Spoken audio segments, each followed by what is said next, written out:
An SHR cycle begins with prompting students to source a document either through a teacher model, guided practice, or independent practice. After students have sourced the document, the teacher will provide some sort of task for students to complete as they independently read the document. This task might be to complete guiding questions or a graphic organizer, annotate the document, or highlight evidence that answers the central historical question. The task should prompt students to actively read the document, as well as provide an opportunity to process what they are reading in anticipation of the whole class discussion at the end of the lesson. The next component of SHR is monitoring student comprehension as they independently read and complete the assigned task. There are 3 steps to monitoring comprehension. First, the teacher will complete the assigned task prior to anticipate student needs. Second, the teacher will make decisions about how to support struggling students as they read. And third, the teacher will ask intentional questions to probe student thinking. Each of these steps will provide the teacher with important feedback on student comprehension, which will allow the teacher to take the necessary steps to correct any misinformation before moving on. The first step to monitoring comprehension requires the teacher to complete the tasks themselves prior to the class period. For example, if students are expected to read the document and highlight evidence to answer the CHQ, the teacher should highlight the essential evidence students should identify. As the teacher walks around the classroom, he or she should monitor that students are highlighting this evidence prior to moving on to the document debrief. As the teacher monitors the classroom, he or she should be making decisions about how to support struggling students. For example, if only a handful of students aren't picking up on the right evidence or are answering the guiding questions incorrectly, the teacher might choose to intervene while the class is reading and provide support to those students one-on-one. However, if the majority of the class appears to struggle, the teacher should spend time supporting the entire class during the document debrief. In the following clip of Allison's World History class, she is conferring with a few students about a document within the Black Death lesson plan. Notice how she supports comprehension with individual students. Same way, right? Who wrote this source? What's going on at the time? What caused the plague? That is the big one. We good? Yep. Okay, go. Get in your partners, and then I'm going to start the time. So, what caused the plague? I think... Well, according to him. According to these people. I didn't understand what he was saying. I thought it was too much gibberish and too many opinions.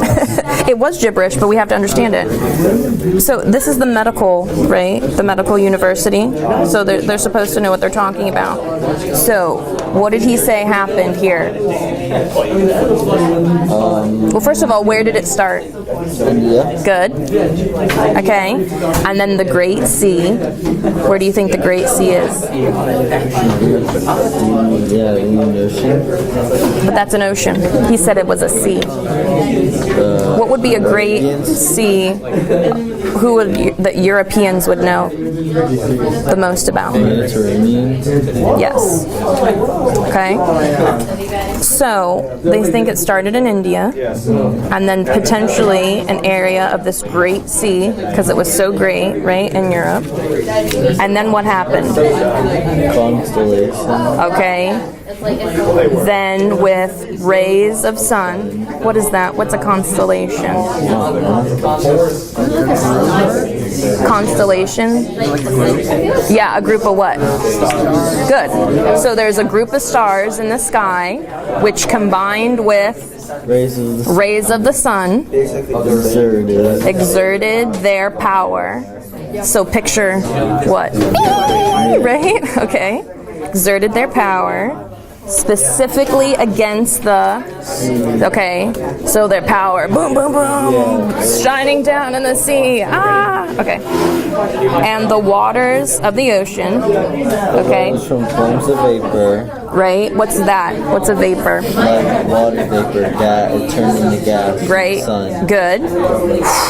So you visualize this vapor, and then it kills, this vapor kills what? Fish. Okay, and then this vapor, so we're not just on the sea anymore, it what? It spread into the air. Yep, and so the many places on the earth, Now do you get it? Yeah. Okay. He doesn't have anything to back up his You're fact. so right. But at least this is what he's saying. You don't have to agree with him, but these were the medical people, right, of the day. And this is what the medical guy said. Did he know? No. But come on, this was like the 1300s. We didn't know anything. This is important because why would this make sense, though?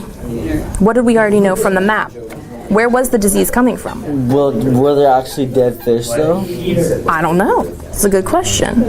This guy is saying there was, but why do you think he kind of had this hypothesis? Because what did we come up with? I don't know, because he pulled a dead fish out of nowhere. So he thinks it came from the Great Sea. Okay, but is it true or false that a lot of the people getting sick live near water? Yeah. Right? So is it kind of logical? Yeah, I guess. Okay. So would you say that the water was the cause of the plague, or the stars of the constellation? I think it's got to be. What do you think? I don't know. I think the water, because it made the people sick, and then it started the plague. But then what caused the water to go crazy? So it's like you have to include all of it, right? Yeah. Because the water doesn't get nasty until the constellation with the rays hit it, and like. Ah! Okay.